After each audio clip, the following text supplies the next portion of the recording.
time to lose. And the classic musical masterpieces Fantasia and Fantasia 2000.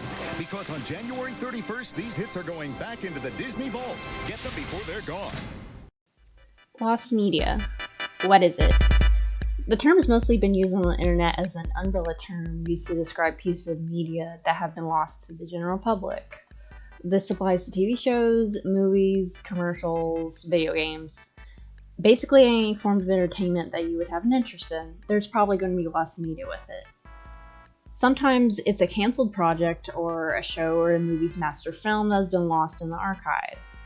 Pieces that have never been released to home video with the only evidence of it existing is a recorded VHS from television or a newspaper TV listing. Sometimes they're even forgotten and discarded. One notable example is there are still episodes of the original Doctor Who missing to this day.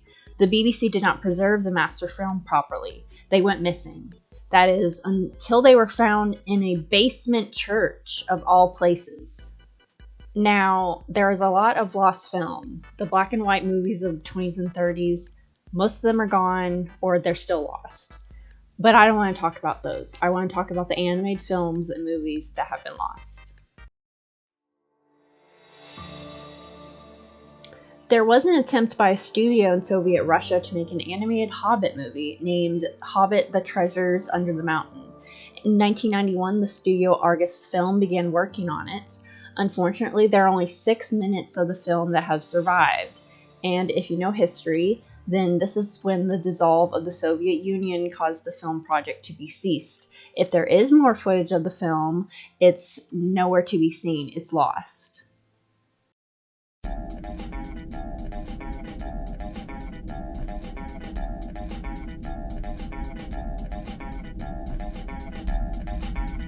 Walt Disney, before founding his own studio and creating Mickey Mouse, was an animator for Universal Studios. He worked on such shorts as Oswald the Lucky Rabbit. He's kind of like Mickey's older brother who was taken away from Walt due to contract disputes of ownership with Universal. Walt lost the rights to Oswald to Universal and thus spurred the creation of Mickey Mouse. Walt made 27 Oswald shorts for Universal. Universal went on to create more Oswald cartoons without Walt's involvement, and eventually retired the character altogether in 1943. Despite being a notable work of Walt Disney, there are 6 of the shorts missing and 3 have partially been found. The good thing about all of this is that the Oswald copyright expired in 2005 and Universal is nice enough to give Disney the rights back. Since then, he started building back his cartoon career, appearing in more cartoons, and has even been featured in the Disney parks. His most notable role is in the video game Epic Mickey, which tells exactly about his forgotten past and Mickey basically discovering his long-lost brother in a wasteland and helping him out. With him being featured in more media, he's gained a fan base. So hopefully, with more people aware of his history now, his cartoons will be found one day. Doraemon, probably Japan's biggest anime icon that no one in America has heard of.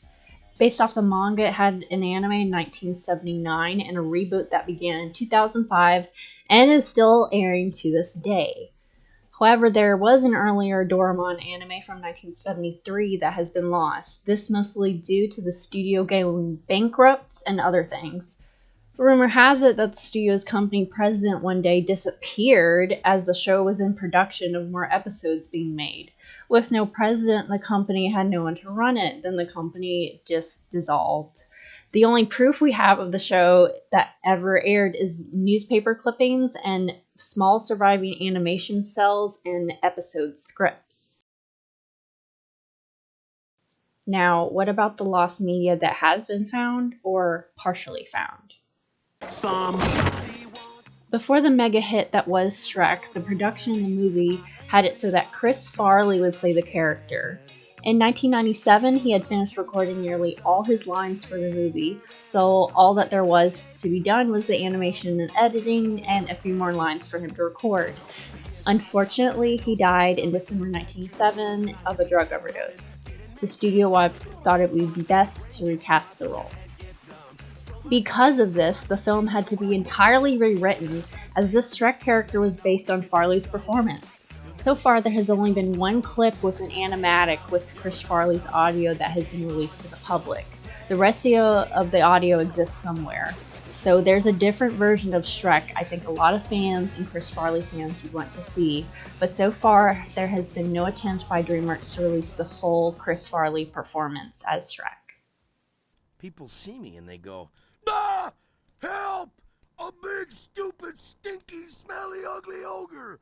I'm so scared!" And they judge me before they even know me. My folks always told me that everyone loves ogres. I see.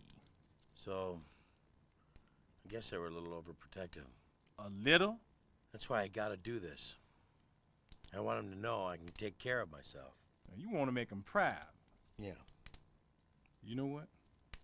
When we met, I didn't think he was just a big, stupid, ugly ogre. I know.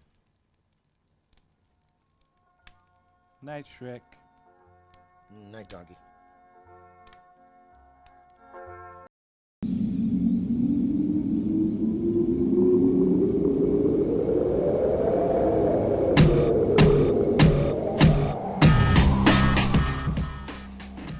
Sailor Moon, another iconic anime character. If you know, the show was brought over to America by dubbing the show and airing it on television. The rest is history, creating more weebs than ever along with Dragon Ball fans. However, before it was dubbed, there was an attempt to adapt the show for an American audience that featured all new animation, live action segments, essentially rewriting the whole show, kind of like how Power Rangers was adapted from the Japanese show Super Sentai. There was a pilot made for it, but it was never picked up by networks.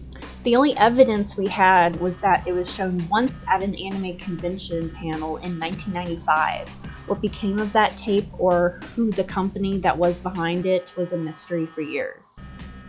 That was until YouTuber Raymona found the original master of it due to her super sleuthing. She documented her whole journey of finding it, of all places, in the Library of Congress, and posted the original pilot on her YouTube channel.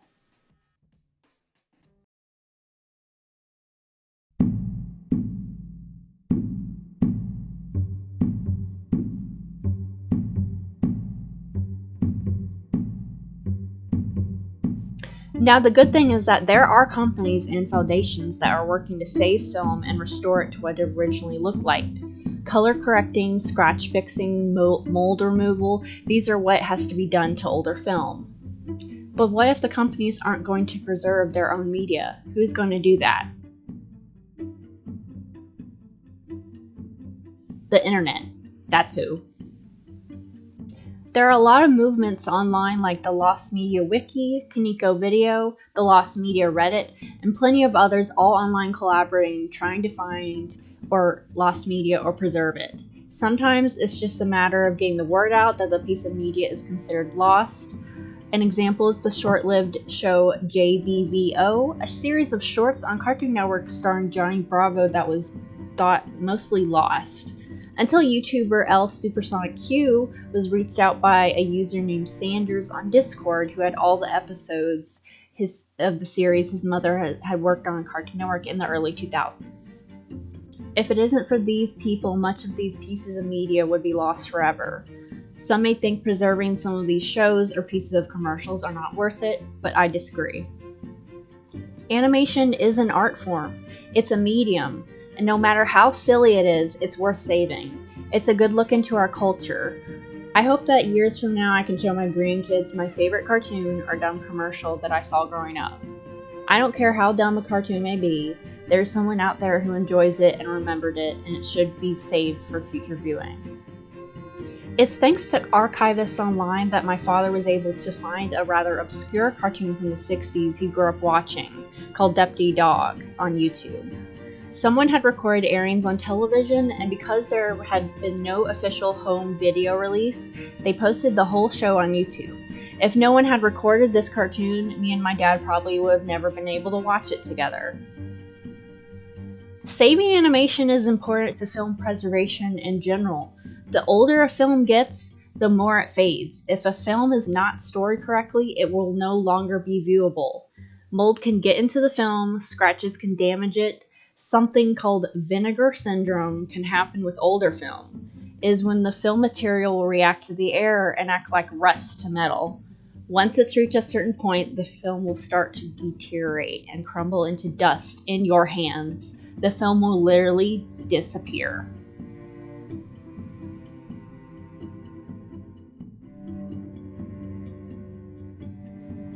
If we don't start preserving and finding these older animations, they're just simply going to fade away, and the memory of it as well. Hard-working artists worked on all of these. Animation is hard, very hard, and I would like to think it would be nice if we could save more of these. Preserve them for people 100 years from now, so they can see and experience this type of art. Why preserve? Well, because we can't know where we're going unless we kind of know where we've been. We can't understand the future of the present until we have some sort of grappling with the past. And we need to say to ourselves that the moment has come when we have to treat every last moving image as reverently and respectfully as the oldest book in the Library of Congress.